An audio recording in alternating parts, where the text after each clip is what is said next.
Mindful moments with Hammy. Hi, welcome to day 5 of conscious and mindful living. ഇന്നത്തെ ദിവസം നമ്മൾ നേച്ചറുമായിട്ട് കുറച്ച് സമയം സ്പെൻഡ് ചെയ്യാൻ പോവാണ്. സോ നിങ്ങൾ ചെയ്യേണ്ടത് ഒരു 5 മിനിറ്റ് നിങ്ങളുടെ ചുറ്റും ഒന്ന് ഇറങ്ങി നടന്ന് നോക്കുക. എത്ര തരത്തിലെ ചെടികളുണ്ട്, ഓരോ ചെടികളുടെയും ഇലകൾ എങ്ങനെയാണ്, ഒരു കൊച്ചുകുട്ടി ഒരു പുതിയ വസ്തുവിനെ ഏത് രീതിയിലാണോ കാണുന്നത് ആ രീതിയിൽ നിങ്ങൾ അതിനെ ഒബ്സർവ് ചെയ്യുക. നിങ്ങൾ അതിൻ്റെ ഇലകളെ ഒന്ന് ഒബ്സർവ് ചെയ്ത് നോക്കുക, അതിനെ ഫീൽ ചെയ്യുക പതിയെ കണ്ണുകൾ അടച്ചിട്ട്. അതുപോലെ തന്നെ ആ ഇലയുടെ സ്ട്രക്ചർ എങ്ങനെയാണ്, ഏത് രീതിയിലാണ് അതുള്ളത്, ആ ചെടി ഏത് രീതിയിലാണ് വന്നിരിക്കുന്നത്.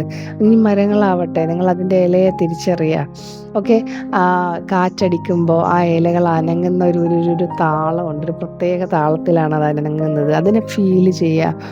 നിങ്ങൾ ആ ഒരു പ്രകൃതി എന്ത് ചെയ്യുക, നമ്മൾ ഒരു കൊച്ചുകുട്ടി ഏത് രീതിയിലാണോ ഓരോ വസ്തുക്കളെയും നോക്കിക്കാണുന്ന ആ രീതിയിൽ അതിനെ ഫീൽ ചെയ്ത് വളരെ കോൺഷ്യസ് ആയിട്ട് നിങ്ങൾ അതിനെ എന്ത് ചെയ്യുക, ഫീൽ ചെയ്യുക. ഓക്കെ, അപ്പോഴാണ് നമുക്ക് ശരിക്കും ആ ഒരു പ്രകൃതിയുടെ, നമ്മൾ പ്രകൃതിയുമായി ഇഴകിച്ചേരുക എന്നൊക്കെ പറയില്ലേ, ആ ഒരു എക്സ്പീരിയൻസ് വരിക ആ രീതിയിലാണ്.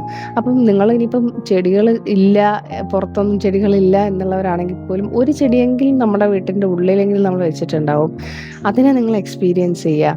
അതിനോടൊപ്പം തന്നെ നിങ്ങൾ എന്ത് ചെയ്യുക, അവിടെ കാക്കകൾ അങ്ങോട്ടും ഇങ്ങോട്ടും പാറി കളിക്കുന്നുണ്ടാവാം, അണ്ണാൻ ഓടുന്നുണ്ടാകാം. ഇതിനെയൊക്കെ ഫീൽ ചെയ്യുക. കുറച്ച് സമയം നിങ്ങൾ ഒന്നും ചെയ്യണ്ട, ജസ്റ്റ് ഒബ്സർവ് ചെയ്ത് നിന്നാൽ മാത്രം മതി, നോക്കി അതിനെ എക്സ്പീരിയൻസ് ചെയ്താൽ മാത്രം മതി.